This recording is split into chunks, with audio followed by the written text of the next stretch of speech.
Right, we will now make a start. Hello everyone, and a warm welcome to you all to this Insights event on the contribution of faith and belief to rehabilitation and well-being. For those of you who don't know me, my name is Kashmir Garton, and I'm the faith advisor and faith lead for the Probation Service, and it is my great pleasure to introduce this event. I'm delighted that we have a group of probation practitioners who will be sharing with you their thoughts about the Faith and Belief Awareness e-learning that was launched in January. Also, how they are including faith in their work with people on probation and what faith means to them. Just by way of background, in October 2020, the Probation Service launched the Faith Partnership Framework, which is on the gov.uk website. It sets out our commitment to work with faith groups and include faith in our work with people on probation, as we recognise the valuable contribution that faith has in people's lives to support their rehabilitation and desistance. My role as faith lead is to support probation to implement this framework. In the chat, we have put a link to the e-learning that is on My Learning and the 7-minute briefing, which is also available on Equip. Faith and belief is a very personal matter, and it is important to recognise that we all have different ways of following our faiths and beliefs. And I would be really grateful if people can be mindful of this when we get to the Q&A session at the end. And please do put any questions that you think of during the session in the chat. Now, talking about faith may raise positive or possibly negative memories for you. And if you wish to discuss this further outside of this meeting, you can contact your staff networks or PAM Assist for support. We hope you find this event helpful in raising your awareness about faith and belief and how it can be built into your work with people on probation. Following this event, we will be asking for your feedback, as it's the first time we've held this sort of event, and we want to know what's been helpful for you and how we can improve it further. I'm now going to start this event with a video, and this video is about a person on probation who is sharing her personal testimony of what faith means to her. And this video is taken from the e-learning that you will hear more about later. And I hope it will help to put into context why it matters to include faith and belief in your supervision of people on probation. So I'm just going to upload that, and I'm going to ask people just to wave if they can hear it.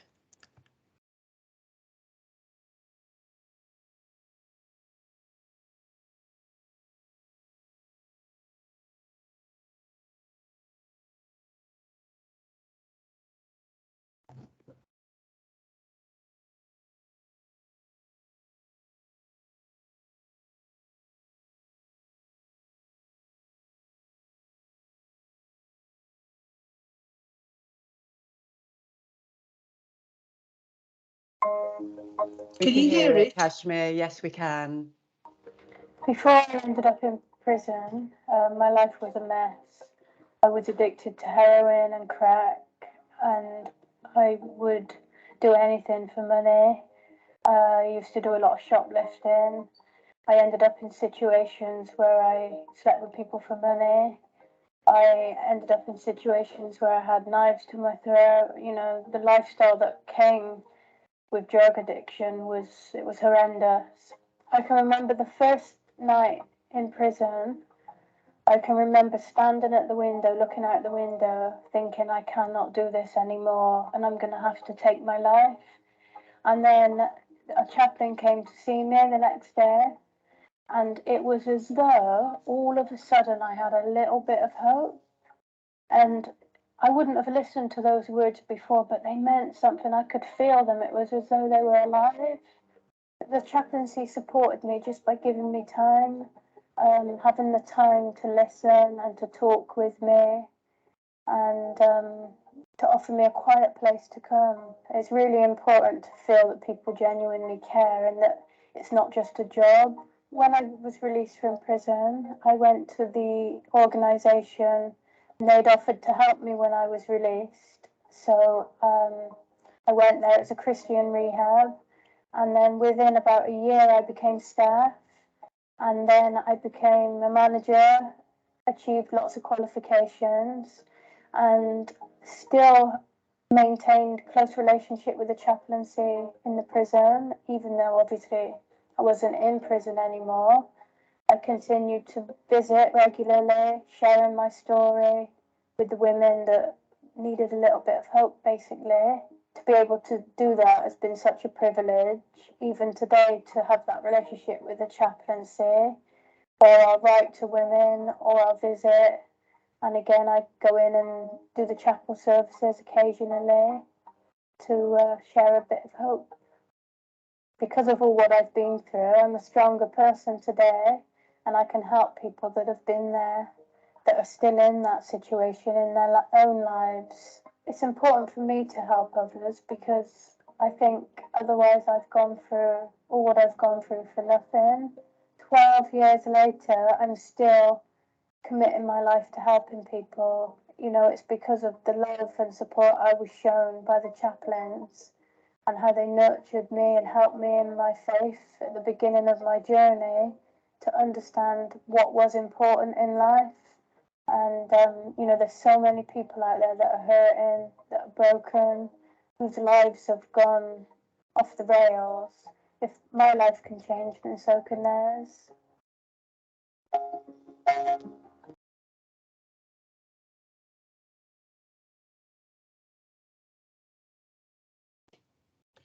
Right, I'm now going to hand over to Rachel, who will be putting some questions to our panel of probation practitioners. Thank you, Rachel. Thank you, Kashmir. Really delighted to be here this morning. And just to introduce myself, I'm the Regional Equalities Manager for the East of England. So the first person that I'm going to speak to this morning is Nazia Mir, who is a Senior Probation Officer for the Courts team and also the Dawn Area Lead, which is the staff network for disability awareness, advocacy, that is for the East of England. So Nazia, the question that I have for you is, as a practitioner, how useful have you found the e-learning to understand the importance of faith in people's lives, and how are you using it to inform your work? Hi, welcome everybody, and thank you so much, Rachel, for that lovely introduction. And I'm so kind of pleased to be able to kind of join this event. So Kashmir, thank you for kind of letting me kind of be here. So in terms of the e-learning, it's quite fresh in my mind actually, because I'd only kind of done it about a month ago, because I know it was only recently kind of launched. And the one thing about kind of any kind of e-learning, especially because I am dyslexic and I usually have to kind of go over that a couple of times just for me to kind of embed it. And the one thing that I found with this e-learning is it caught me straight away, because it is about expanding your knowledge. So I am from the Muslim faith, so I follow the Islamic faith, but I don't, know much about other faiths. And I think this is where, we all have to put our hands up and say we know what we know, but so we don't know maybe about others and kind of others people's faiths, beliefs, etc. And this e-learning kind of piped up my want to know other things. That's a sign of a good piece of e-learning. So I was Googling kind of afterwards and trying to figure out things. And I also found that the questionnaire, the knowledge check at the end, I didn't pass straight away. I had to do it a couple of times. So I was like, oh, Oh, okay. So this means I need to kind of really think about it. So it's, for me, that was a really good sign. And I think it was also a good sign that I wanted to know more afterwards. So I wanted to kind of look into, ask people. So for me, that's, automatically going to feed into kind of my work, feed into kind of what I do, because actually it's interested me that, that actually there are things that I did not know. And I have actually been showing off a bit and kind of talking to family and friends about different things. So it's been a personal and professional kind of development. So, and I always kind of say to everyone, whether it's been kind of being in the team, managing the team, we don't know it all. We've just got to have that willingness to learn, and this can be just a bit of a starting point. So, Rachel, that's me. That is absolutely fantastic. Thank you so much, Nazia. And I think you've just, got across just the impact that it's had on you and how you've shared that with everybody. So thank you. So I'm now going to hand over to Deborah Brown. And Deborah is a probation practitioner from Kent, Surrey and Sussex, and also a diversity champion. So Deborah, thank you so much for being here, particularly as this is your annual day leave. I mean, that annual leave, that's massive commitment. So I'm really looking forward to hearing from you. Okay, so obviously I've done the e-learning too, and I think what Nadia said was really useful.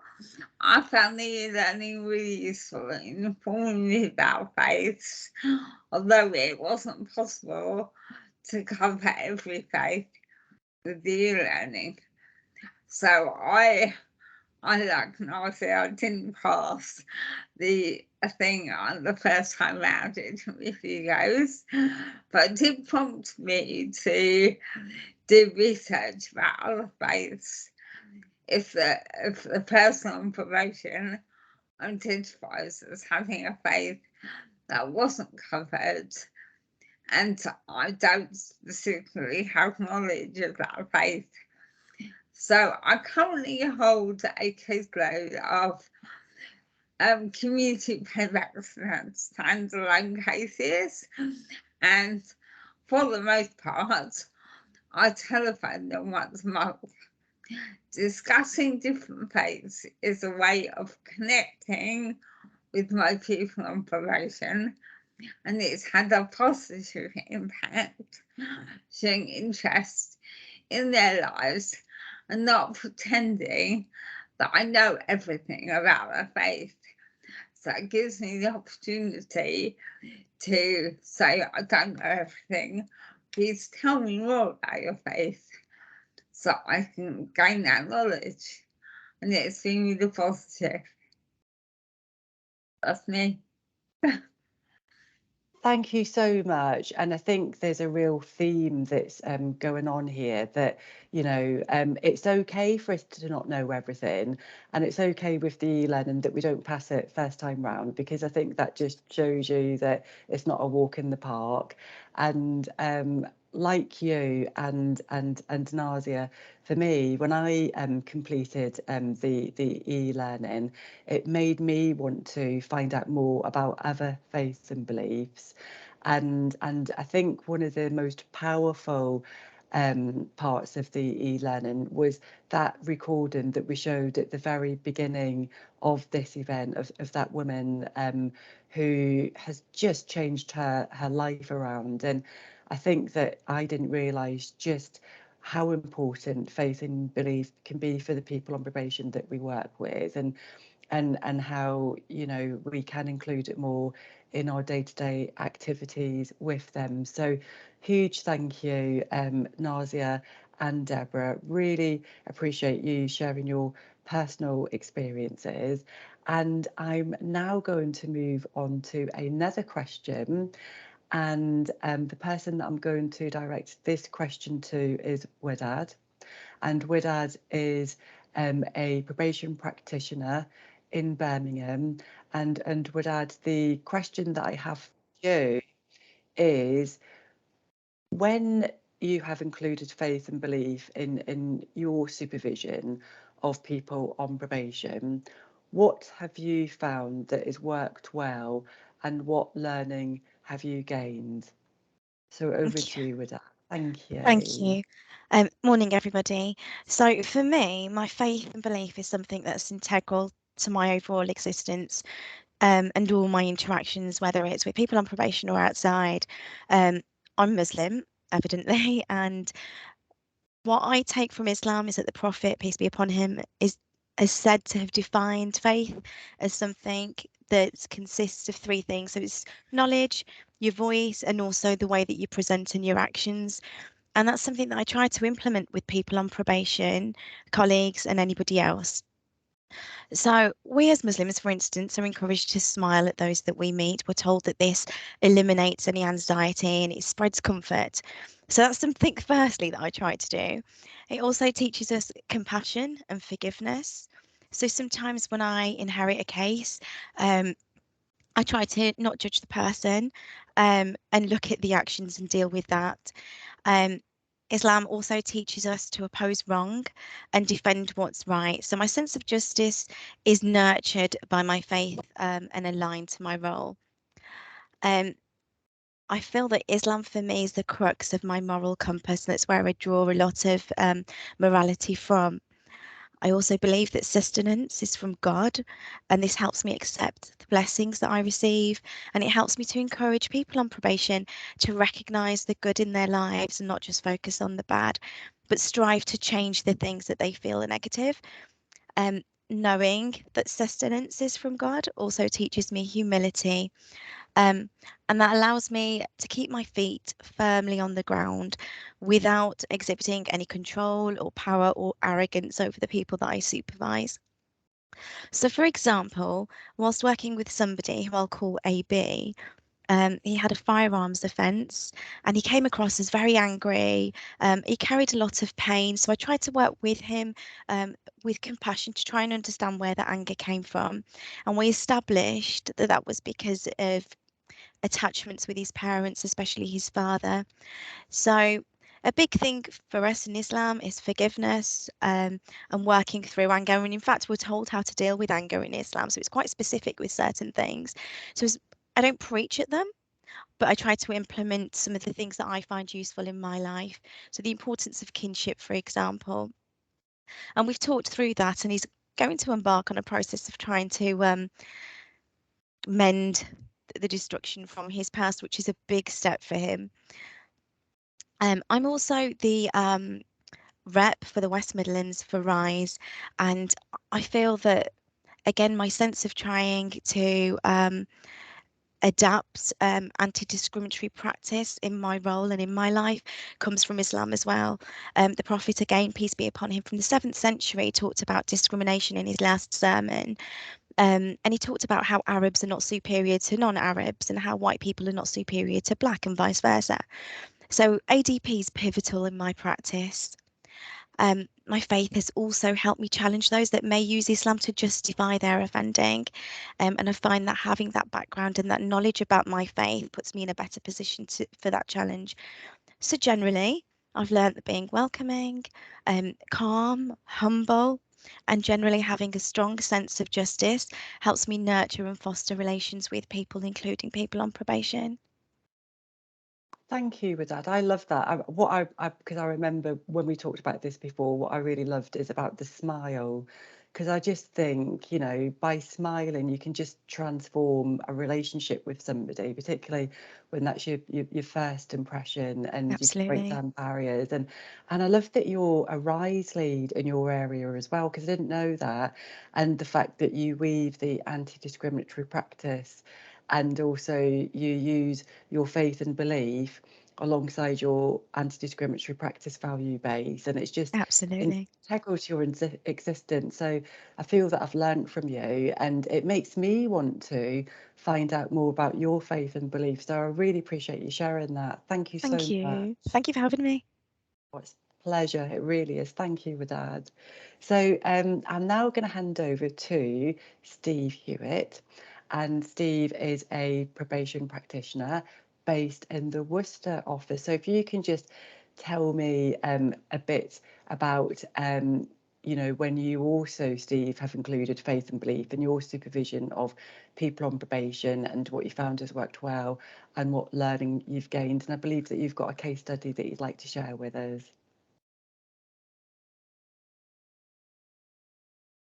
We can't hear you, Steve. There has to be somebody, doesn't who's going to be first? Thank you. You're on mute, so I'll do it. Oh dear. Yeah. So yeah, I've got quite a few case studies from the past where faith's been important. I think the one I've picked to introduce, he was a high risk person on probation, and it's about the importance of faith in his life, and how I was able to support him, and what I learned from the particular case. By way of background, his offence was just before Christmas 2017. He followed a woman between two venues in Worcester where she worked in the early hours of the morning. She's sort of 5 or 6 in the morning. He grabbed her from behind and sexually assaulted her. She screamed, he ran off, and following quite a lot of local media appeals, he was arrested because there was some quite clear CCTV footage of him, and he was convicted of sexual assault. 2017, it was a time before our office implemented E3, and we as probation officers did court work as well as sentence management. So I was lucky enough to complete his pre-sentence report, and also then be allocated him afterwards, which I think, you know, you get this end-to-end relationship with somebody that we don't always have at the moment. During his PSR interview, he mentioned the importance of his Christian faith, that he'd been brought up in the Pentecostal church by his parents, where he lived in Jamaica as a child.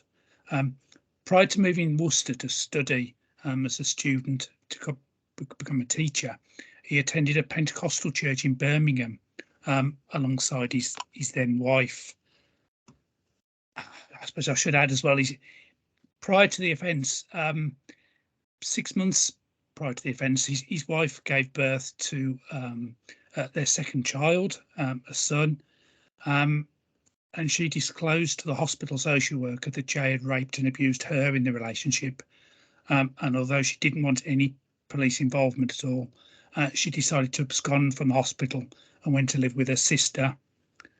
Jay only found out about this when he arrived at the hospital to visit his new son and found his wife and son had disappeared. So this just gives some background to the sort of isolation he was experiencing. Anyway, following my PSR, he was given 46 months custody. Someone assessed as posing a high risk of serious harm. He completed a programme in prison, and when I attended the post-programme review, he again stressed the importance of his Christian faith, and also that while he'd been in prison, the prison chaplaincy team had supported his faith, and it felt had helped him get through his time in custody. He'd never been involved with the police before this offence, so he found prison very daunting, and support of the chaplaincy team helped him get through that. Because he'd still got quite a few months before he was going to be released, I said I would start the process around safeguarding and risk assessment, so that he might be able to attend a Pentecostal church when he was released, because I felt the faith community was going to be a good protective and supportive factor when he was eventually released. It was decided that he couldn't come back to Worcester because the victims still work there, and also because his wife was frightened of him being in Birmingham. We decided to place him in an outside area elsewhere in a probation approved premises. The e-learning, it covers quite a number of faiths, but as Deborah said earlier, there are many that you couldn't possibly cover in such a piece of work, and the Pentecostal church isn't specifically addressed. So yeah. I know nothing about the Pentecostal church at the time, or the availability of any churches in the release area.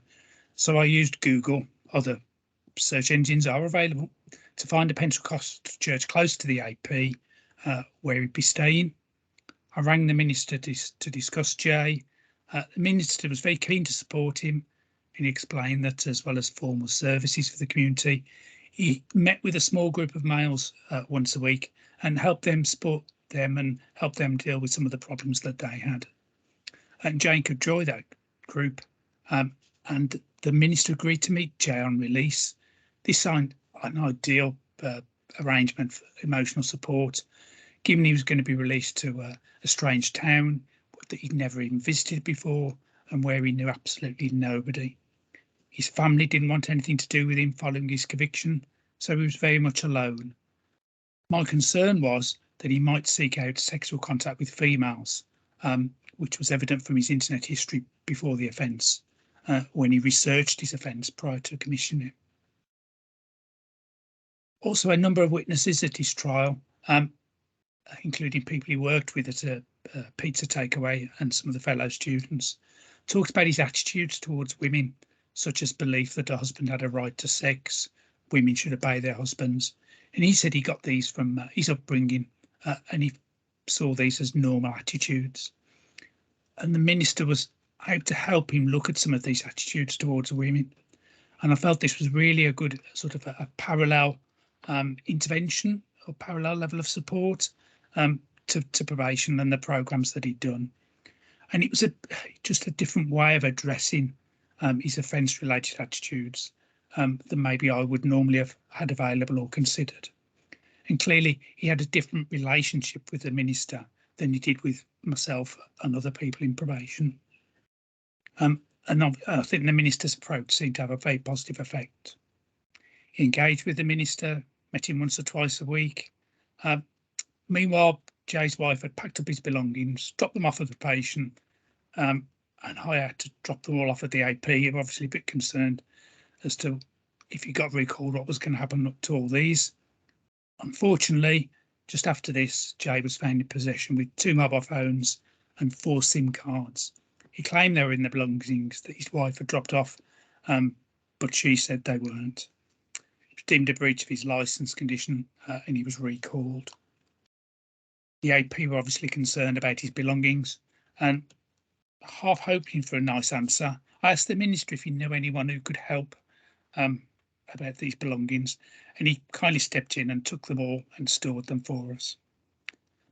He kept in contact with Jay while Jay was back on recall, and then when he was released 9 months later, he again was able to meet the minister on a regular basis, and this support has continued when Jay moved out of the AP into his own flat, and it's been available for a lot longer. By pure chance, I'd already picked Jay as a case study, but he actually rang me last week to ask if I knew where his birth certificate had gone, as it wasn't in his belongings and he needed it for proof he could work in the UK to take up a job offer he'd had.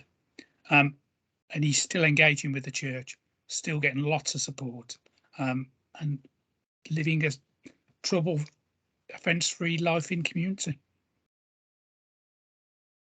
Thank you so much, Steve. That's such a powerful story. And what I really like about what you've said, I mean, there's quite a few things, but you're right. When you're able to work with somebody from the very beginning right through to the end, you write the report and you develop that relationship with them, you get to know the whole person.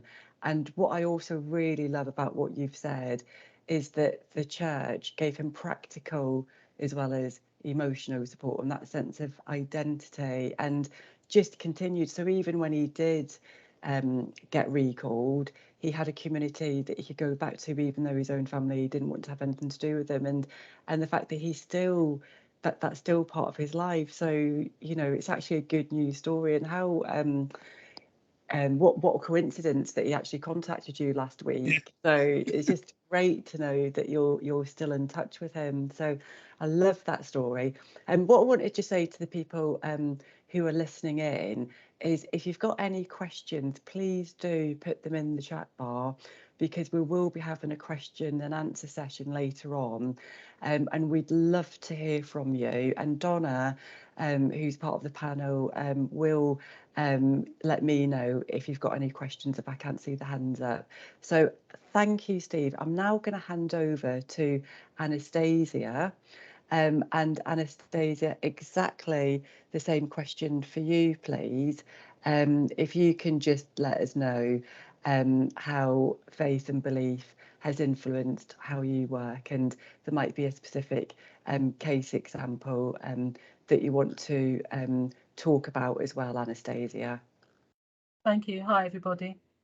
Can you hear me okay? Yes, we can, yes. Well, Dad, I just wanted to say I really loved what you said about the smile bringing comfort. You know, it says something without words, and as you said it, it was making me smile, you know, so I love that. Yeah. Okay. For myself, my Christian faith is something that's developed over my life. I was brought up in a Christian household, but as it goes, it's something you have to want for yourself. You know, it comes up when you make a choice or decision, sometimes younger, sometimes older. And it's interesting that I sort of made that decision. It was like a head decision. This seems to make sense. And actually, if I think about it logically, it's a 50-50 chance that there is a God or there isn't. So, you know, and so it was that as a teen, it was a head choice, a head decision. And then later, years later, decades later, certain things, you had certain life crises, you know, and it became a heart thing, you know, because it became something real to me. And so yeah, so it's something that's developed and developing for me, which I love. I feel that my faith has made me into a better person. I'm not what I was, I'm not what I used to be. And it doesn't mean that I'm perfect or I think I'm perfect. I follow Christ, his teachings, and I believe that we're all one under God's grace, every single one of us. That sort of keeps me grounded. That I'm not. Although I've found this thing, this thing, you know, the spiritual element or whatever, it doesn't make me better than anything else. So I find that the principles of my faith, Christianity, introduce and confirm the principles that are also there in probation as well, about equity, being fair and being non-judgmental, and also of integrity, being open and honest. And so that kind of, you know, the ideal situations that is something that's seen and becomes a part of me. So the integrity becomes integral, as it were. Yeah, and it's just a sense that when I'm meeting with people, and I'll meet with people who come through our doors, people on probation who've done things, you know, some things you might read in the paper or whatever, and it's, you know, someone else might say, wow, I couldn't work with that, how could they be this sort of person, etc., etc. And I just remind myself that there, but for the grace of God, there, you know, I don't know what could have happened to me if I'd, you know, not had that the love of God in my experience. The Bible says the first shall be last and the last shall be first. So no one's better than anybody else, and you know, it's not for me to judge. So I try to remind myself of that. I also ask the Lord to help me when I'm in difficult situations. Steve, I noticed that you've got an oral hearing this afternoon. Yeah, if I've got an oral hearing, you know, I'm praying before I go to bed in the morning, you know, that there'll be fairness, justice, that my recommendation, which obviously has been checked by my manager, etc., etc., be using all the schema to go through all the good practice, etc. That it's going to be the best one in the situation for that person and for society. I'll do my best to represent the organisation. So the Bible says that we should work as unto the Lord. So my understanding is that means that I should carry out everything I do as if I'm doing it for God. So even though I'm doing it for someone who might annoy me, or they're not my type of person, whatever, I'm carrying out that job, that service, that task as if I was doing it for God. Not to say it's easy, it can be challenging, but that's how I see it. And that gives me a peace as well, which makes it easier to carry out, actually. Okay, the case example I wanted to talk about was a guy called, again, I'll call him Jay, who was being monitored. I was supervising him, and he was being monitored under the prevent procedures. That meant I was required to report to the local coordinator, to my manager, and to the police. Sometimes by secure email, other times face-to-face meetings, etc. So you can tell this is pre-COVID. And I remember the police officers saying, well, why is he, what's the, you know, sort of not questioning, but sort of having a sense of like, all this is going on, this guy wants to go to church, you know, go to the mosque, etc. And for me, it was just to put myself in that person's situation. Although we've got different faiths, my faith teaches me to empathize and to put myself in other people's situation. And I thought, well, if I was in his situation, I have to go and find somewhere to worship. I've still got to go and find somewhere that I can be a part of, but express my faith, share my faith, and do my duty and practices I need to do in order to commune with my maker. So for me, if that's important for me as a person, it must be important for Jay as well. So we started looking for places for him in the area, and that he could choose where he wanted to go according to his choices, etc., his preferences, etc. And I was just glad that he was able to say to me that this is me, I'm Jay, this is me, and part of who I am is my faith, regardless of his presenting offence or allegations or concerns or whatever that were had by different organisations, etc. And although it was sort of intertwined with his faith, he still has a faith that he wants to, that is alive for him. And he does need somewhere to go to express that. So I was glad that he felt that he was able to say that to me, and that we could take it on. It gave me, my faith gave me an insight into, my faith gave me an insight into what his needs were and how important it was for him. And yeah, it was nice to see, actually. I think it was refreshing to see that this was an aspect of of him that he could share, just like any others.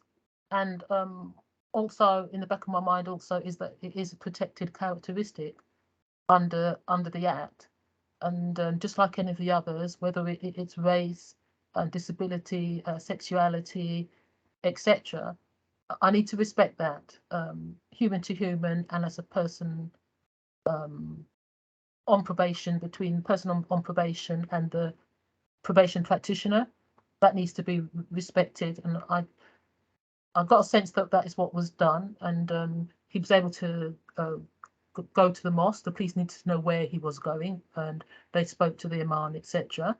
And that was also part of my assessment of his risk and of his needs, and it was written into the risk management plan as a source of support for him, as well as something that needed to be monitored because of the sort of prevent element of it. Yeah. Okay. That is such an interesting case study, Anastasia. Thank you so much for that. Found it really interesting what you said about the head and heart, because I think for me, the faith bit is the heart, and that leap of faith that we often talk about. and the head bit is sometimes, you know, the way we are raised, we will be introduced into a certain world religion, but it doesn't always mean that we sort of buy into it. And I think it's only later on in life when we make choices that the heart comes with it.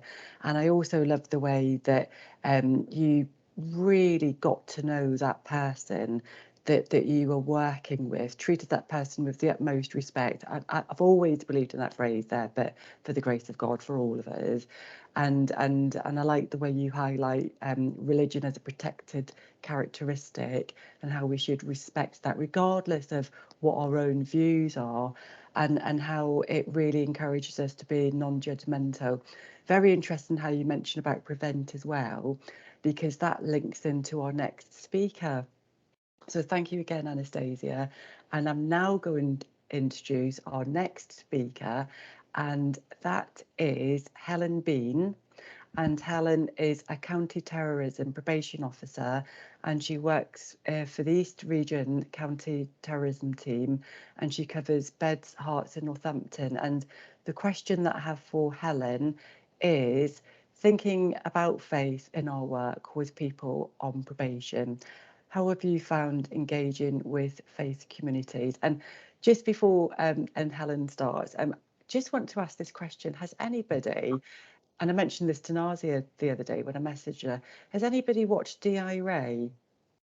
And it's on ITV, because I've only watched the very, very first bit, but it's ITV. If anybody gets the chance to watch D.I. Ray, it's really interesting, because it kind of smashes any stereotypes that we might have. And the way it smashes the stereotypes, it's really subtle.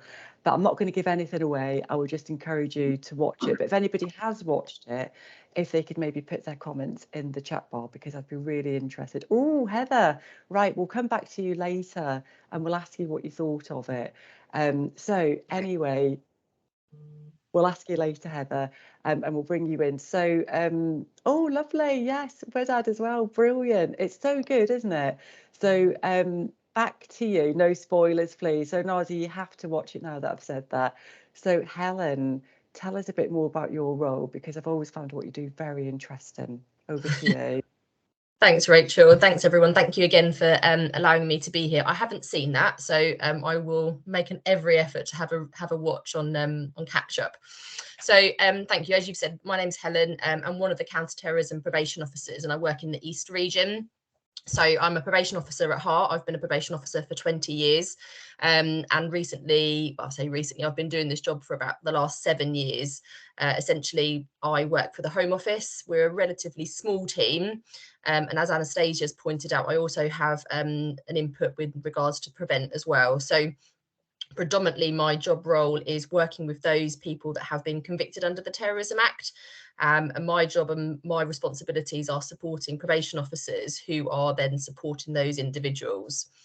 So as you can kind of imagine, I suppose, I'm coming probably from this in some ways from exactly the same point of view as everybody else, but also I come from it from maybe a different view in terms of working with the TAC cohort, because there's a number of different considerations that our team have to take into account. Anastasia, I like what you were talking about in terms of faith obviously being a protective factor, and essentially a huge part of my job role is trying to make an assessment about whether that is the case for those individuals that I work with. So because all of the people I supervise or have some responsibility for have unfortunately used an ideology and have offended on that basis, risk really is something that we have to take into consideration sort of every day with the individuals that we work with, and we have a larger responsibility as well to our local communities. So I've picked a case study. It is somebody who is an Islamic extremist. I've been working with this gentleman ever since he's been sentenced, essentially. So he was convicted about 10 years ago under the terrorist legislation, and has essentially had posted lots of materials online. He was encouraging other individuals to go abroad and to fight abroad, and he actually did travel abroad. Thankfully, he did come back. He wasn't injured, but essentially he was a part of a cohort of individuals who actually did travel abroad, and had essentially tried to join an Islamic State group. So as you can imagine, politically, there is a lot of interest in those individuals who are convicted under the Terrorism Act, and that does have quite a significant impact in terms of how we work with those individuals. So when we're thinking about licence conditions, on average, those people that have been convicted under the Terrorism Act have normally around 25 additional licence conditions on their licence, which is huge, you know, just for anybody to kind of get their head around 25 additional licence conditions. It's a massive restrictive licence condition that we place on people. Quite often, obviously, they're released by the parole board, so there has to be a huge satisfaction from the parole board that this person is able to be managed in the community. Part of the release plan that we do with this one particular individual, and we do actually across the board with all of our attacked cases, is working with our local communities, in this instance, the local mosques, to see actually whether we can accommodate that individual going into the mosque, because as you've said, Anastasia, people have a right to attend a mosque, and we certainly aren't there as a team to prevent that person going to a mosque. We work really closely with our local counter-terrorism police, so we have in each area we have a responsible counter-terrorism policing that we work with very, very closely. We work with the local prevent teams as well, because as you can imagine, there's quite a lot of coordination that needs to happen. So we need to make an assessment initially about whether this person can safely go to a mosque. So with this individual, what we did is I carried out a number of assessments on him, also spoke to the imam in the prison, which I have good relationships with. So essentially there's consistency in terms of the information that we get from prison into the community. And identifying a local mosque is sometimes really easy and sometimes really, really difficult. So I've had both experiences. I've had experiences in Luton where I have not been able to find a tact offender, a mosque that they will accept him to go to. So I've unfortunately had to go through sort of 3 or 4 different mosques, committee members, to essentially try and not convince them, but kind of show that actually this person could be an appropriate person to go to their mosque. And unfortunately, as a committee, they had made the decision, say 4 times over, that this one individual wasn't going to be given permission to go to that mosque. It's really difficult when that happens, because obviously we've got somebody in front of us who is trying to make positive changes to their life. Their faith is a protective factor for them, and we want to make sure that they have a correct amount of support, really good guidance in terms of that faith and their ideology. And obviously they want to go to the mosque, and unfortunately they aren't accepted. There are many reasons for that. One of the big reasons is politically, and obviously in terms of local communities. Media sometimes do have a tendency, if they get hold of stories where maybe a tact offender is praying at a local mosque, it can have a very detrimental effect to that mosque and that community. So that was one of the main reasons why this individual wasn't accepted at the mosque. The case study that I want to talk to you about today didn't have that experience. He had actually completely the opposite experience. So I was able to make contact with the imam. He was an imam that I knew from a prison. So he had, it was one of his local mosques that he attended. So he was very accommodating in terms of welcoming me into the mosque. We did a formal disclosure. So Anastasia, you mentioned about speaking to the imam. We have a same sort of procedure, but we have to do a formal disclosure through MAPA.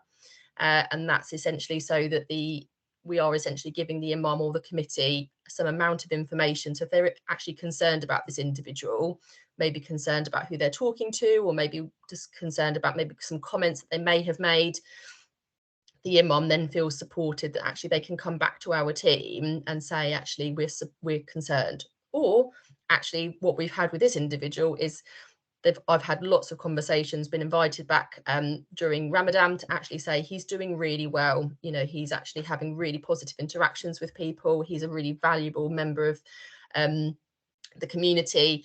So there's lots of positive stories. It doesn't always have to be negative. So he is doing really, really well. The community tensions is something that we have to consider all the time. We work really hard to keep people's identities and locations out of the media. We also have to take one step further and obviously protect our approved premises as well. So that is another consideration that we have when we're working with this committee. Just I suppose recently actually it's quite important to mention Eid. So with license conditions, we have, we've got lots of license conditions that we place on people. Sometimes there can be a little bit of a conflict around maybe people going into exclusion zones, maybe people associating with individuals that maybe they might not be allowed to associate with. Actually, the individual, my case study, we made some really positive progress over Eid, and he was allowed to go home to his family. So I've been working with his mum and his sister, for about 10 years. I make sure that I go and see them every year, and I have to be really honest, it is normally around Eid because they feed me so well. I'll take little presents for them, and they are absolutely just the salt of the earth. They are absolutely lovely, a lovely family, really supportive, really protective, who are actually completely unaware of what their son and their husband was actually doing. And I think sometimes when we're working with this cohort, it's quite easy for people to assume actually that families are more than aware of what's happened and what their son or daughter were doing. And quite often they're absolutely not, and they are absolutely embarrassed. And the impact that has on them as well is really destroying. So there's lots of families that I've worked with, and they have kind of shared really sad stories about shame, how maybe local communities, how friendship groups have ended because of things that their family member has done. So I think in this cohort that I work with, and obviously I would encourage everybody else as well, if it is possible, to actually work with families as well, because you can gain such great insight in terms of how somebody's story has developed, how important the faith is within that person's family. And you can get a real sense really in terms of that risk management about whether it's genuine or not. And you can corroborate what you sort of hear on paper, what you see on paper. But once you go and see somebody in their home, obviously COVID hasn't allowed that, but it's about being open. We've obviously talked about respect here. It is about being really respectful of other people's faiths. I don't personally have a faith, but what I've learned doing this job over the last 7 years is that it's really important, and it can be massively protective. So that's my case study. I'm obviously sticking around as well, so happy to answer any questions from anybody.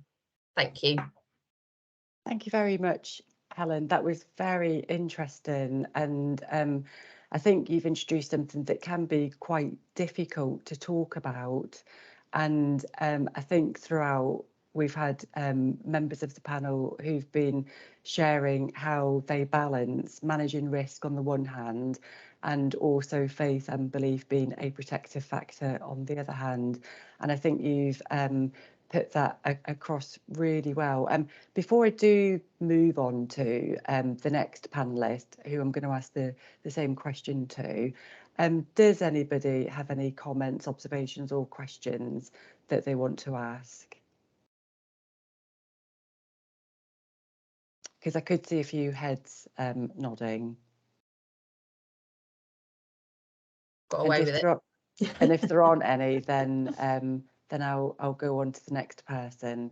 But I just thought I'd offer that opportunity because I could see a lot of heads. So Natalie is a senior probation officer based in Bridgend. And Natalie, the same question to yourself. Be really interested to know from your perspective how with faith you've included it with the work that you've done with people on probation and how you have found engaging with faith communities. Good morning, everyone. It's an absolute pleasure to be here this morning and hearing what everybody's contributed so far. I feel really privileged, and it's opened my eyes to a lot of excellent pieces of work that are going on, and it's really empowering and insightful when people are sharing their stories. So just thank you to everyone for that. So my experience of working with faith communities has been extremely positive, and I really think this is because the Probation Service and faith groups share the belief that people can actually change, and recognise that faith can provide individuals with a sense of community, sense of meaning, provide that social support, social capital, and also promotes the involvement of healthy and pro-social behaviours. So I really feel we're singing from the same hymn sheet, if you like.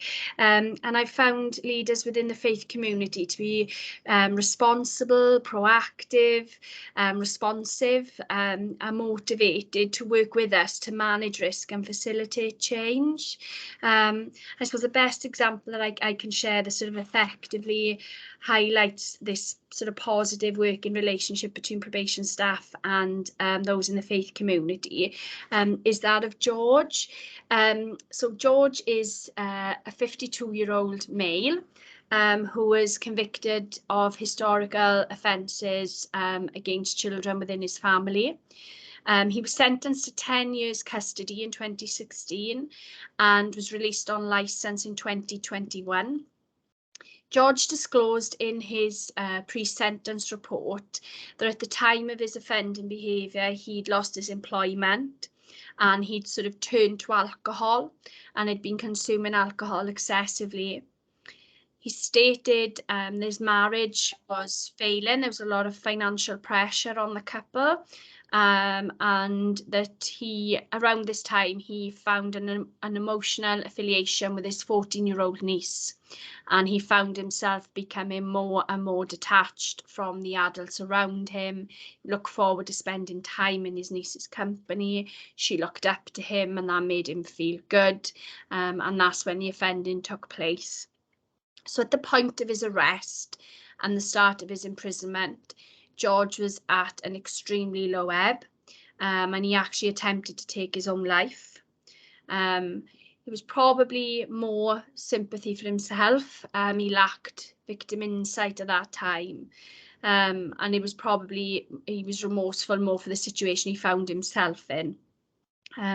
Whilst in custody, though, he participated in a sexual offending programme and began to recognise the gravity of his behaviour upon the victim. He disclosed at that time feelings of contempt for what he had done, and he wanted forgiveness. So it was at that point that George sought support from a prison chaplain. Prior to his release, George's probation practitioner met with him to discuss his resettlement back into the community and plans for release. His family had disowned him at this time, so he was very much alone. She discussed with him the expectations and the restrictions that would be placed upon him, and explored with him any protective factors that would support his reintegration into the community, such as his faith. So a multi-agency public protection arrangement, a MAPA meeting took place prior to release, and George's probation practitioner shared in that meeting that George would like to attend a local faith group. She discussed with the panel the strength George found from his faith and its part in deterring him from future offending. She explained social withdrawal and isolation were triggers to offending. The panel discussed this and agreed that this aspect of George's life was a protective factor, and therefore engagement within a faith group should be supported, but obviously subject to risk assessments and appropriate disclosures being made. In the disclosure of information to the faith safeguarding lead, the probation practitioner confirmed that George was subject to restrictions in his contact with persons under the age of 18 years, and that police and probation colleagues could be contacted to address any concerns or questions the faith group may have in relation to George. She wanted the faith group to feel supported, that they, you know, weren't sort of engaging with George in isolation. If they had any concerns about what he may or may not be able to be involved with, that they could go back to the probation practitioner for advice and support. George, the probation practitioner, explained to them about the engagement with George, and obviously the suitability of certain services and events that may involve children. So it was agreed that George would attend evening services, and this was communicated to him by his probation practitioner. In the months that followed George's release, he was offered work painting the place of worship. Again, this was discussed back in a MAPA arena, and it was agreed that it would be beneficial to George's rehabilitation and help improve his skills. It also was felt to have a beneficial impact on his self-esteem and ultimately improve his employability. This is someone who was employed prior to the committal of the offences. He lost his work, and it was obviously something that set him into, misusing alcohol. So it was encouraged that he would, increase in his employability and help him really move into a place where he could start looking for work. So following discussions with the faith group, it was agreed that the painting would take place on Mondays, Tuesdays and Wednesdays, because there was a mother and baby group running at the centre towards the end of the week. Again, this was communicated to George, and he was supervised in undertaking this work by a member of the church. So we've heard a lot about how, the church can and other faith groups can support individuals, not just spiritually and help them in their faith journey, but also help them practically as well. The feedback was extremely positive, and George since has obtained a position of employment. Again, that's been assessed and approved by probation staff and police colleagues, but that's sort of, where he's at the moment. So I just want to give you a real example of where probation have worked with police colleagues, where it's been discussed in a MAPA environment, how it can work really well in a coordinated way so that the risks are managed, and that we're working collaboratively to address any concerns or anxieties as well the faith community may have. So thank you for listening. Thanks so much, Natalie. And I think it's very reassuring for a lot of people who might not know that much about probation, that there is a safeguarding measure in place with faith leads and faith communities, and the coordinated approach, and how it can be very much a protective factor. And it's really interesting to see the journey that individual made, and to hear of the outcome and to know where that person is at the moment. So thank you so much for sharing that. I found that really interesting. Thank you. So I'm now going to move back to Steve. And Steve, can you share with us how you have been engaging with a faith community through a pilot that has been running in your PDU? And I think you've got a PowerPoint that you would like to share with us. And if you take yourself off mute, which I'm sure you're about to do. Just done it. I thought, I was just about to start speaking again without taking off mute. Yeah, I mean, I think one of the things I've often found is, unlike things like children's services where you know where you contact, there's a website or you've got an email address or something, churches haven't always been like that. And although most of my experience, for some reason, I don't know why, has been with a Methodist church in Worcestershire, and I've had quite a number of people on probation go through safeguarding assessments and worship with them, but less experience with others. And that probably includes the Church of England, which sounds really odd. But yes, we've got a pilot scheme presently underway in the Worcestershire PDU. The Worcestershire PDU covers 3 offices, Worcester, Redditch and Kidderminster. And this is a quick PowerPoint presentation that I've used in the 3 offices just to introduce the pilot to the probation practitioners. So hopefully I will share this. Brilliant, and we can see it, just to let you know. Brilliant. Okay, so yeah, so it's a partnership between Probation Service, and local churches in the Worcester Diocese to connect faith and rehabilitation and through the provision of opportunities for those who've committed offences.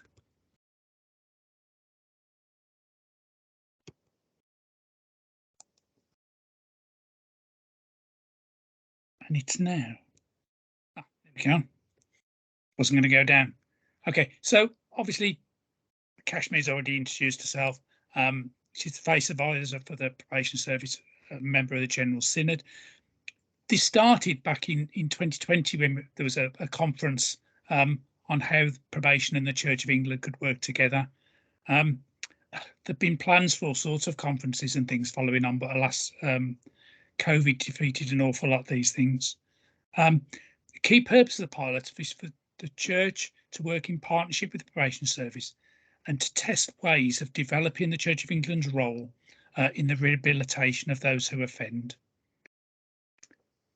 So the pilot was about identifying those who wish to be linked with a pilot church. There are 3 pilot churches involved, local to them, connect them to people who can understand their circumstances and are confident about managing the risks. And it's about actively welcoming that person concerned to work with them and the probation offender manager to safely provide a supportive and nourishing environment for growth and resettlement. So it's about looking at the positive things that faith and the community can help with some of the people we manage in the community. And hopefully as well, you see, we can deepen the church community's understanding of the power that they've got and how they can help with the faith journey and rehabilitation. And it's looking about effective processes as well, because the idea that came from the conferences, well, in my mind anyway, was that you have a process and you could apply that then to other churches and other faiths as well. So, you know, you'd be filling out a simple form, sending this simple form off to somewhere else, and somebody would then pick that up and it would go then to the relevant faith safeguarding officer. So there are 3 churches involved. People probably don't, if you're not in Worcestershire, you won't know where these are. There's one in Worcestershire, one in Worcester, one in Malvern, and one in Kidderminster, which are fairly close to the 3 offices that we use. So it's about the other thing as well that we're trying to get people to look at is the identification of individuals who want to worship, and when we can identify that. As I mentioned earlier about the end-to-end offender management that we always did when I qualified, that was what was in vogue at the time. So it's about when we can identify them as early as possible so that the process can be started as soon as possible, so that then the support is available when somebody's released. An obvious one at the moment, of course, is this prison offender manager, community offender manager handover. And because we've now got this as a point on Delius, it can be a time to start asking questions about faith and worship at that time. And also, of course, at the initial appointment, when we first see somebody, if they've got a community-based sentence or they're released from custody. There are referral forms, and different people can put these referral forms in. Either in theory, the person themselves could a self-referral form, the prison chaplain could fill a form, or the probation offender manager can fill a referral form into the Church of England. What we've done as well is we've made 2 changes to our induction packs to try and make things a lot simpler. One of them is to the consent form, which has just got this extra added line in that I've highlighted in yellow. And this is about the disclosure of information to other organisations, consent for disclosure, and it just says that this could include a faith safeguarding officer if you are seeking to worship in a faith or worship venue. And it just cuts out having to go back and get somebody's consent at a later time by including it as early as possible. And then the other thing the other difference we've made is to the diversity questionnaire. Because the original one just had, do you have a religion or belief, and what was it? So we've expanded that slightly, and it's got, do you have a religion or belief, yes or no? What is it? Would you like to actively worship in a church or other faith venue? And do they understand about the referral and assessment process needed before somebody would be allowed to go and worship at a certain venue? At the present time, these are just local amendments that we've made, but the hope is eventually that these will be incorporated to the into the documents that are available on Equip. There's also a specific risk assessment as part of this pilot as well, and obviously that needs to be completed for those who intend to worship. And as I say, at the moment, you know, there's a separate form for this pilot for the Church of England, and then for all of the other faiths as well. They're all going to have their own individual risk assessment form. But the hope is that one day we'd have one generic risk assessment form, which would be sat somewhere on Equip, and we could just fill that in nice and simply, and make things easy for us and make the process nice and speedy and simple.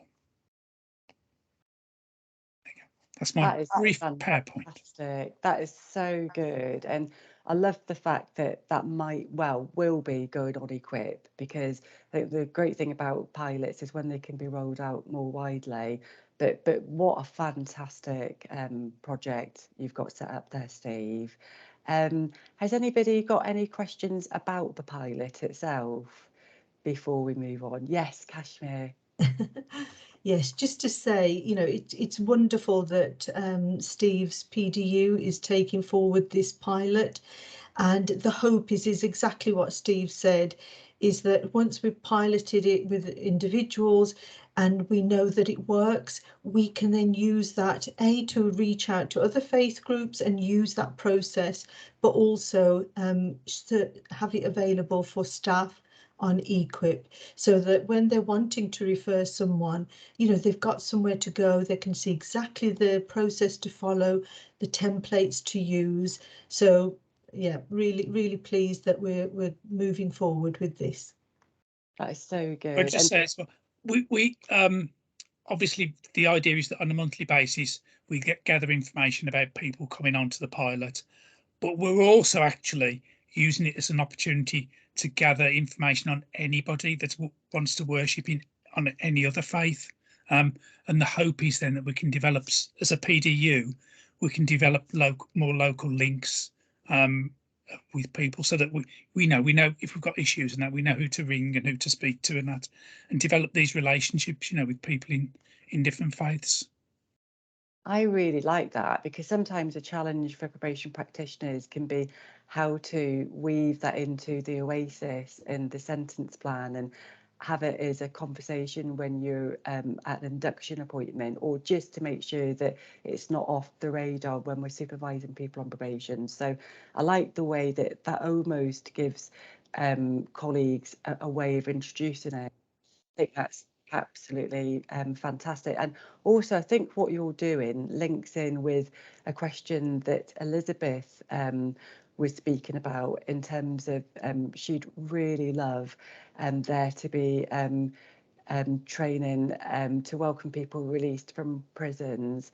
And you know, could that be linked into the welcome directory? And I know that Kashmir put put a link into the chat bar, but I think that's another aspect of faith and belief. If we could have mentors who, you know, meet people at the gate who have that faith link, that faith connection. So if anybody's got any experience of that they want to share later on when we have a Q&A, that would be really good. So I'm going to move on to the next question. Thank you again, Steve. And I can see that there's comments in the chat from people that think it's a great pilot that you're running. The next question I have is for Natalie. And faith is a personal experience, as we know. So Natalie, would love you to share what your faith means to you, and how that has helped you in your work and how it supports you in your well-being. Hi, you'd be sick of me, me again. I've always known God's presence in my life, I've never ever questioned his existence. And my mother tells me as a child, I asked for God's phone number. I think from very young, he was real, and I wanted probably to have a little chat with him about a few things. So yeah, always a reality to me. And I think whilst I always believed in God, I thought that becoming a Christian was really boring, and I thought it meant that I couldn't do things and I'd be restricted. Excuse me, and sort of my friends going out and different things, I thought, oh well, I wouldn't be able to do that. So I had a really misplaced ideal, I suppose, of what Christianity was all about. So in my early teens and in my late teens, early 20s, I called out to God many times, but it was probably at times when I was in trouble, and was in a situation that I wanted to get out of, as opposed to having any kind of meaningful relationship with God. So I didn't invite him into my life. I sort of always knew he was there, and I used to think, yeah, when I'm ready, I want to do my own thing, because I felt it would it would be oppressive, which was it's completely not, but that was my sort of thinking at that time. And following a very difficult time in my life, I was looking for comfort, I suppose, and reassurance, and wanted that kind of fellowship with other people. And I started going to church, but again said to the minister, you know, don't pin me down, I'm not going to be coming every week, you know, I'm not going to commit to anything. I was very cautious, I suppose, but God's hand was on my life from a very young age. I firmly believe that, and I think that when I started going to church, it's been said today, head and heart, that when I asked God eventually into my life changed, my heart changed. I'd always cared about people, had a heart for people, but I think when I actually had that relationship with God and committed my life to him, it just changed me for the better.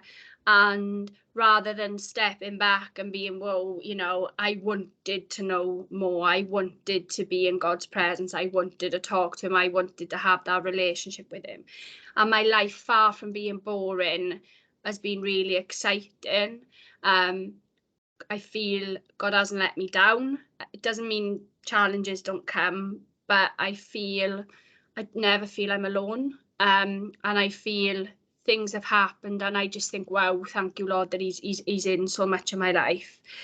So through my faith in Jesus, I know I'm loved, forgiven, and more than anything, for me, not alone.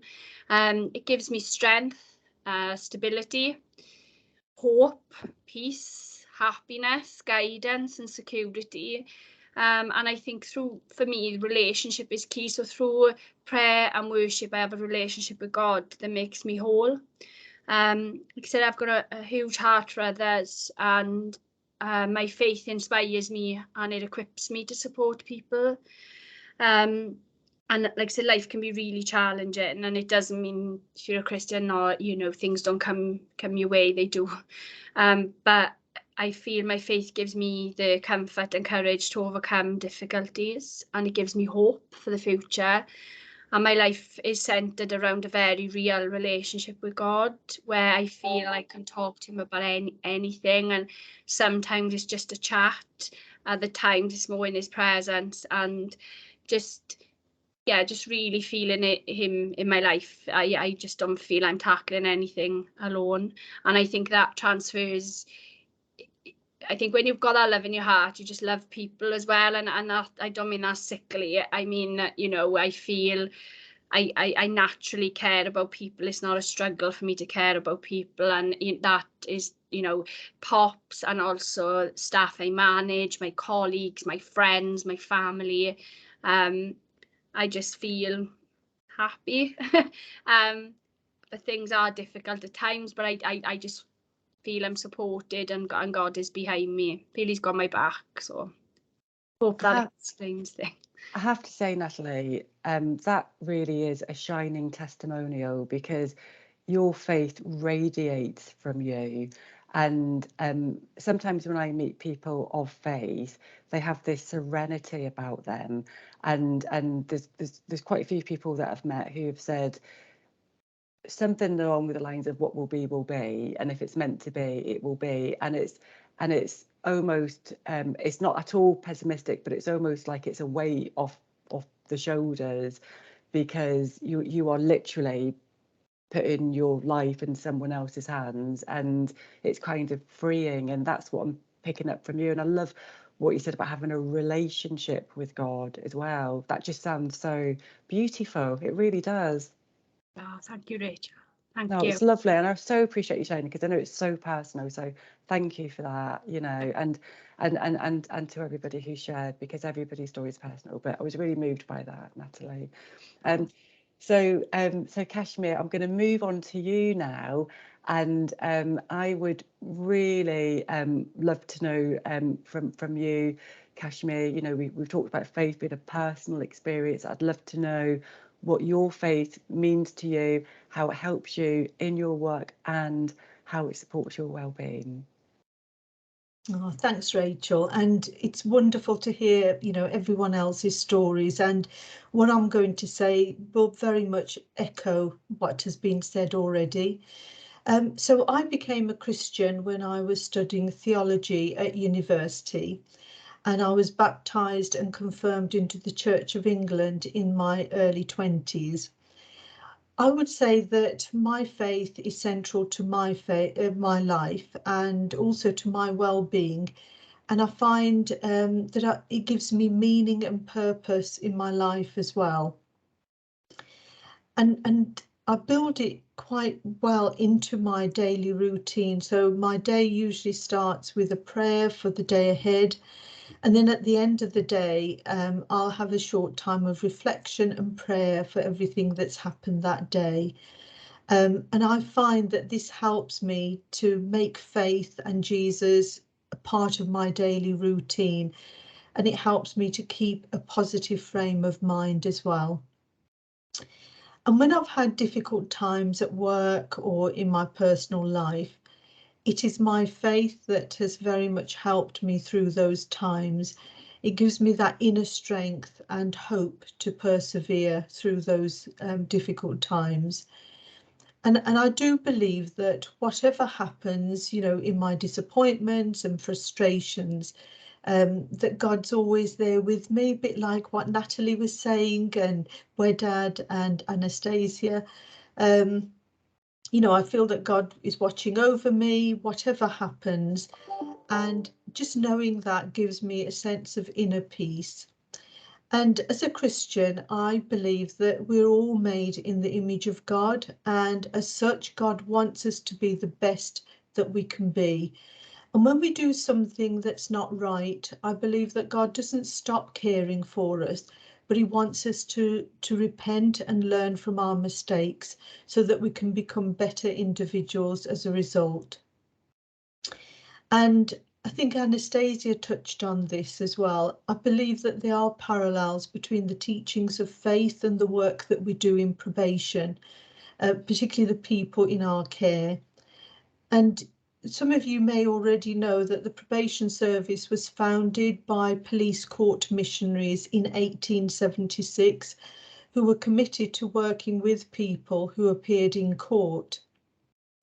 And the values that underpinned their work are still at the heart of the work that we do today. So we build relationships with people in our care. We believe in their capacity to change. And I think most importantly, we give them hope to work towards a life free of crime. And I think, you know, every one of us, you know, whether we have a faith or not, we bring ourselves into that role and we connect with the people in our care as human beings. And I think that's so important. So thank you. Thank you so much, Kashmir. And yes, I always find it really interesting that part of our history of probation goes back to Christian missionaries and how it resonates with our value base. And I so agree with you about it's about bringing our whole selves to work and people on probation, us enabling them to bring their whole selves into the space as well. So thank you so much for that. And I'm now going to move on to Nazia. And Nazia, the same question for you. I'd love to know what faith means to you, how it helps you in your work and how it supports your well-being. Thank you, Rachel. I just it's just been so lovely kind of listening to everybody. And I think it's just like everybody was saying that you just got a permanent smile on your face listening to people, because it is, I can feel the energy. I'm sorry if that feels a bit cliche, but I can literally feel the energy, and it is nice because excuse me, I'm recovering from a chest infection, so my apologies if I do start to kind of cough or anything. But yeah, it's so lovely because work is so stressful. It's so stressful, and just listening to kind of people now has just put such a smile on my face. But so in terms of my kind of background, so I am Muslim. I was brought up kind of Muslim, and my parents always kind of taught me from day dot that you respect others, but you also respect yourself. So respecting others, you know, is so important, but having that respect for yourself as a human being is just as key. And so that's always the one I think I've always struggled with, because I think it is that respecting others, I'd like to think most of us can do that naturally, but I think sometimes we forget to look at ourselves and be kind to ourselves. Sometimes kindness is seen as a weakness, and I've always, in my 40 years of life, have tried to fight that and kind of actually show that kindness is not a weakness, it's actually a beautiful thing. So my parents always kind of, and I always bring up my parents because they are just, you know, they're like my heroes, really. I always say, you know, that's the reason I got where I am and things like that. And they always said to me, learning about the world is key. Knowledge is what you need to kind of develop yourself. So, you know, that, for example, in terms of my faith, you know, they taught me not just to read our holy book in Arabic, but to read it in a translation, to understand what your religion means. So my kind of parents sent me to what we call Quran class, but they also brought me a translation and said, we want you to understand it, but we also want you to ask questions. There is no, and I think this is really important, I love hearing it from everybody else, asking questions about religion and faith is not an issue. It should be encouraged, it should be embraced, because what it means is, you know, we are developing ourselves even more. So I was taught to ask a lot of questions. I was taught to kind of develop my kind of knowledge base and not be scared to do that and not be worried about doing that. Sometimes you can be, because you sometimes feel, when you do ask questions about other people's faiths, you worry, you know, how is that going to come across, etc., etc. But, you know, if I'm kind of, any message for me really is, you know, asking, you know, I always say we have 2 ears, 1 mouth. Let's listen more than we speak. Let's listen to others, because that's how we learn. One of the key things I just wanted to bring up is around my disability and how my faith supported me to get through that. I found out I was dyslexic. I'm very happy to kind of share this and stuff, and I'm being really open about my disability. I found out I was dyslexic at the age of 25. I had been qualified at that point as a probation officer for 2 years. I was really struggling. My written work was not really kind of up to scratch, really. And it took a very kind fellow officer, who I won't name but is on this call and she knows exactly who she is, a very kind fellow officer to come to me and say, Nazia, do you think you have dyslexia? And, you know, because of her bravery to come to me and not worry about the repercussions, I then got an assessment through probation and found out at the grand old age of 25 that I was dyslexic. Before then, I was told it was, you know, at school I was told it's because we spoke 2 languages at home. I was told all kinds of things, and they embed in you. They do embed in you as much as you have that kind of, you know, that faith. It is there. When I found out I was kind of dyslexic, I had to get to know the new me, and my faith helped me through every step of that. It really helped me understand it was okay. It was okay to have emotions kind of running at a roller coaster rate, to kind of give myself time to be kind to myself, and actually not worry that there was another label going to be attached to me. I was already like, I'm female, I'm Muslim, I'm Pakistani British, and now I have disability. And you can't help but worry. You know, we say we all want to say we ignore labels, but they are there, you know, and it worried me. And my faith and my family and people really close to me really encouraged me to dig deep and actually turn it into a positive. And that is what my faith allowed me to do. I now wave the flag for disability because I'm not ashamed of it.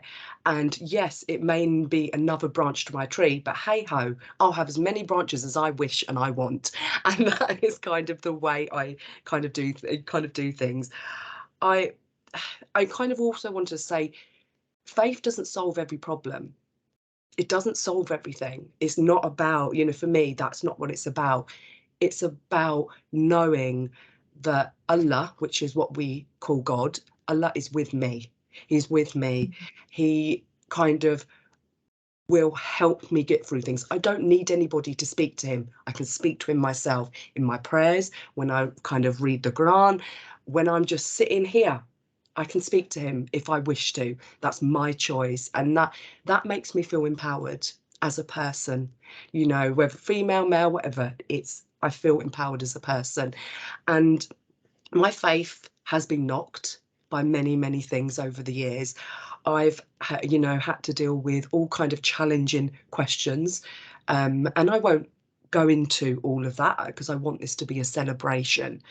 But my faith has got me through those challenging times, those challenging questions, because I know that I can't change everything, and everything happens for a reason. And I have that ultimate belief that whatever happens, I can put one foot in front of the other and I will get through. It might not be the situation that I think it should be, but in the end, I'll figure out why. And that's where my kind of faith takes me. So when I found out I was dyslexic at 25, my world came a little bit crashing down.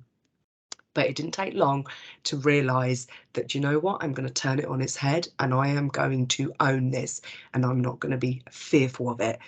And that's what I've done ever since. So thank you. Thank you so much, Nadia. I feel very moved actually by yeah, and I love what Helen said, that you are incredibly inspiring.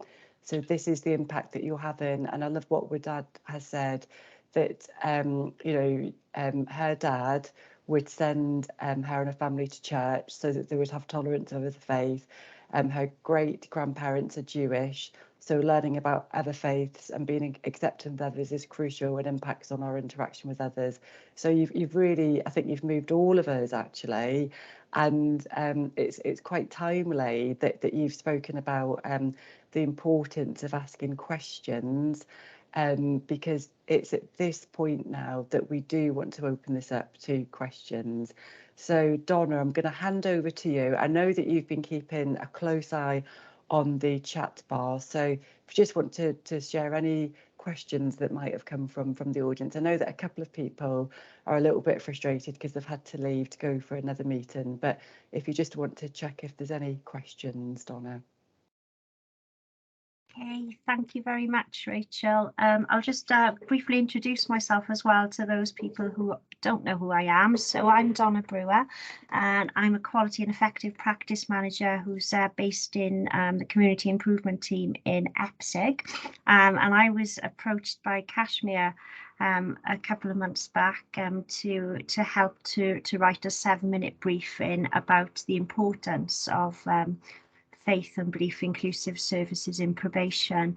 And what I will say is it's been an absolute honour to be involved in that piece of work, because what I learned very quickly from doing some background research was that we are very much behind the prison service in terms of guidance, in terms of how we incorporate belief and faith into our work with service users. So it was an absolute privilege to be involved in that, but also from a personal perspective, because prior to coming into role in EPSIC, I worked as a group work facilitator back in the Divisional Sexual Offending Unit in Wales, and was heavily involved in the transition really of accredited programmes when the evidence base suggested that what we need to do in our work with service users is actually to look very much at protective factors as well as risk factors.